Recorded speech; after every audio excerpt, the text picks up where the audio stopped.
Hey everyone, and welcome to r/AmITheA, one of the most judgmental subs on all of Reddit, except possibly r/politics. But I digress, because this is probably one of my favorites, definitely the favorite on this channel. So I won't waste another second and get straight into this first post by user/vegetablead8545.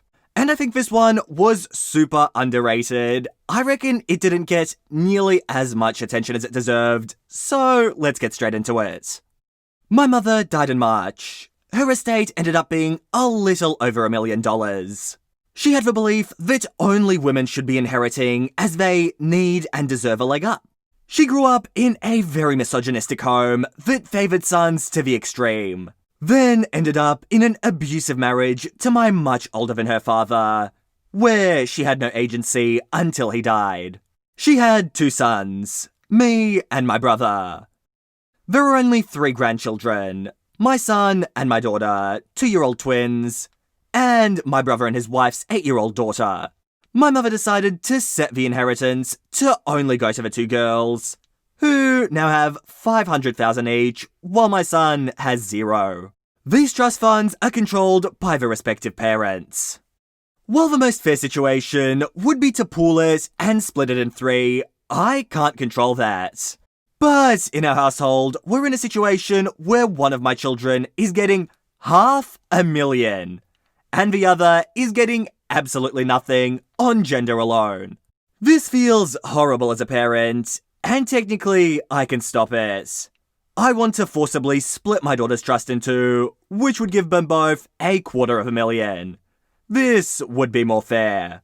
We have friends and family who are on both sides of the issue, and I honestly don't know what to do.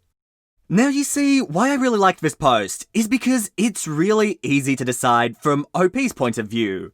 OP, you would be the butthole, because it was your mother's money and she has every right to do what she chooses.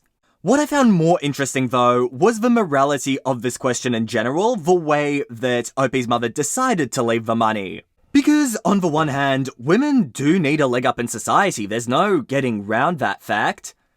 But is it morally correct to leave $500,000 to one grandchild and 0 for the other? It's just an interesting question in my head, so I'm curious what you've got to say in the comments down below. As usual, I'll be reading through all of them, so make sure to leave your opinions there. I will be keen to have a look at them. And here's the next post by user/apartment trouble. I'm a hiring manager at a tech company, and I was hiring for summer internships a little while ago. We had a guy about 19 years old applying for a summer internship between his freshman and sophomore years of college. It was a virtual interview over Zoom because of the virus. A minute or 2 in, when I was introducing myself, his mum came in and introduced herself, and started talking about her son's work ethic. I thought it was a little strange. I said something polite about wanting to hear from him. She just didn't get the hint, and kept coming into camera frame during the interview and interrupting her son to answer questions for him. I asked a few technical questions, which he seemed to answer well, and then cut the interview fairly short. I thought that was all over and done with, until I'd got an email from a woman a month later, asking about her son's application. She seemed offended he hadn't got an acceptance or rejection. It's bothered me. I felt bad for the kid, honestly. Way back when I was a teenager, my mum used to pull the same stuff. But luckily, she only did that when I was 15 and working for a day camp. Not when I was an adult applying for engineering jobs. But I felt this kid was getting his chances ruined because his mum wasn't giving him the chance to apply on his own. I sent an email back saying I was not at liberty to send information about an application to anybody but the applicant. I also asked HR to send an email to the kid saying sorry, but we were not making him an offer. It's something we usually do, but his rejection email must have slipped through the cracks with all this virus craziness. Anyway, after we sent that, I got a phone call from his mum. She had a forwarded copy of the email, and she was demanding answers. I said I could not comment on the guy's performance in the interview to her, as she was not the applicant. If he wanted to reach out to me, I was happy to give him some feedback. However, I could say, regardless of his performance, her presence in the interview took him out of consideration for the position. We were looking for an independent and self-driven person for the position, and for that reason, it's important to see an applicant speak for themselves, follow up themselves, and etc. I also said that, as a piece of advice, every hiring manager I've met in my career who sees someone other than the applicant answering questions during an interview, following up on the applicant's behalf, and etc., would also put their resume in the do not hire pile. Since while the applicant may be skilled and motivated, they need the ability to demonstrate those traits themselves. She effing blew up at me over that, kinda cussing me out to the point where I hung up.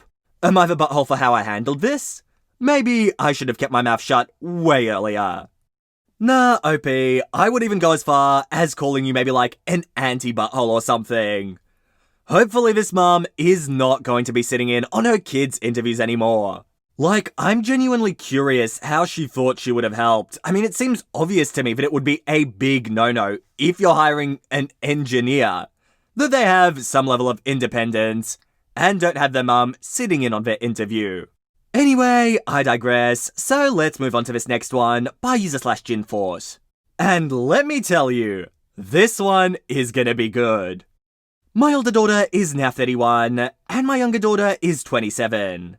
4 years ago, my older daughter's fiancé left for my younger daughter a month before their wedding. Yes, it is as terrible as it sounds. Made even worse by the fact that my younger daughter was 2 months along in her pregnancy. I was extremely disappointed in my younger daughter. They both claimed they were in love and are still married now. It literally destroyed our family. My older daughter has banned her sister from coming around to her place, which everyone has been accommodating all these years. It makes holidays very stressful, but it is what it is. I've tried my best to have a good relationship with my grandchild while navigating the family issues. My older daughter has made very cruel comments about my grandchild, which I've ignored. That's a mistake on my part for not shutting it down. In February, my older daughter dropped by our house unexpectedly and encountered my younger daughter, son-in-law, and grandchild. It was very tense, and my younger daughter broke down in tears and tried apologizing again, and revealed to us the grandchild was likely on the autism spectrum. And my oldest daughter immediately replied by saying that it's sad that the karma of cheating parents is inflicted on the children, and that maybe this'll be a lesson for my younger daughter. My son-in-law and my oldest daughter got into a huge fight, and everyone left in tears. I've always been sympathetic to my older daughter, and have usually taken her side. But what I think she said is extremely out of line and mean. I told her that what she said was unacceptable, and that she needs to apologize, or I will be not having her over anymore. She then told me that my parenting is atrocious, and it's no wonder my daughter turned out to be a bad word. I've clearly messed up somewhere to have raised 2 daughters who have made such cruel judgments. But, am I wrong for taking a stand on this issue? Both my daughters were lovely people with a lot of success. But our whole family is so angry and sad now. My oldest daughter is the complete opposite of who she used to be. But she refuses to go to therapy, even when I offer to pay for it and come with her if she wants. I'm just heartbroken. Look guys, Reddit has voted that OP is the butthole, but I reckon this one is just a massive everyone sucks here. First of all, OP, your younger daughter, well, I think it's obvious. Basically stealing someone's husband a month before their wedding is quite the blow. At the same time, your older daughter, I don't want to be seeing her basically insulting the child for something that was nothing within this child's control. Like, your oldest daughter needs to realize that this is between her sister and her husband, and not, this baby has nothing to do with it.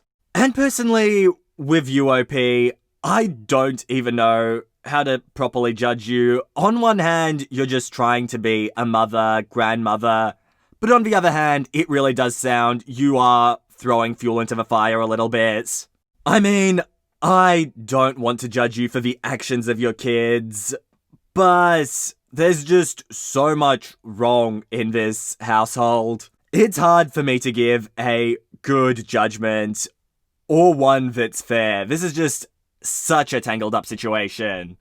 And here's the next one by user / AITA ring fiasco. I, 27 female, am really conflicted regarding my decision. Me and my late fiancé, Alex, were together for about 12 years. We were high school sweethearts, and we were engaged for about 3 years when he passed away due to an accident, in the beginning of 2020. I was really close with his family before everything happened. Once he died, spending time with them was only hurting me with what could have been. I moved to the other side of the city to be closer to my new job, and I still talk to them, but not as much as before. A few weeks ago, Alex's brother Ben came to visit me. He's planning to propose to his girlfriend. I was very happy for him. He asked me if he could have the family's engagement ring. The ring Alex gave me was a family ring which had been in the family for generations. Alex's mum gave him the ring when he proposed to me as he was the eldest son. I've been wearing this ring for almost 3 years. It's a symbol that Alex wanted to spend the rest of his life with me. It represents our relationship to me. I conveyed the same. Ben lost his calm, and he was telling me about how it's his family ring, and that it belongs to him now that Alex is dead. I told him to get out. I called Alex's mum to let her know why I wanted to keep the ring. She told me she wouldn't have minded if I'd been married to Alex. But I wasn't. So I'm not part of the family, and therefore I should return the ring. She told me that since I'm young, I'm going to move on, and that it's unfair to hold on to a ring that I will never wear again. Especially a ring that belonged to her family for generations. It belongs to the family, and not me or Alex, as Alex didn't buy it. I would have at least considered giving back the ring if a few years had passed, and I'd moved on. I just can't bear the thought of parting with this ring now. So I told her that I'm sorry that she felt that way, but Alex gave me this ring, and I'm not giving it back, and promptly hung up. Ben and his mum are spamming my phone with messages and calls about how I'm trying to steal their family ring. They obviously think I'm a butthole. At first, it was just a matter of civil disagreement, but as time goes, it's getting more heated and a lot more yelling and crying from both sides. So, am I the butthole? I'm straight down the middle between everyone sucks here and no buttholes here. Because honestly, I see the logic behind OP giving the ring back. I believe that is totally the right thing to do. And OP realizes that. But she was approached by her family just way too soon. This is something that happened less than a year ago, and we're talking over a decade that her and Alex were together. It really is a tough situation, and one where you need to let emotions calm down. I understand that Ben probably also wants to propose fairly soon, but if he wants to use this specific ring, I think he'll have to wait. And guys, I think this post is going to be the last one for today. I hope you enjoyed this video, and if you did, make sure to subscribe to the channel for Reddit videos, hopefully every second day. The upload schedule used to be 3 times every week. I'm trying to make it every other day. Hopefully I can keep this up, and you can get all the Reddit stories you guys want. But with that said, you guys, that is it for me. I hope you all enjoyed, and all I want to do is see you all here next time. See you later, guys.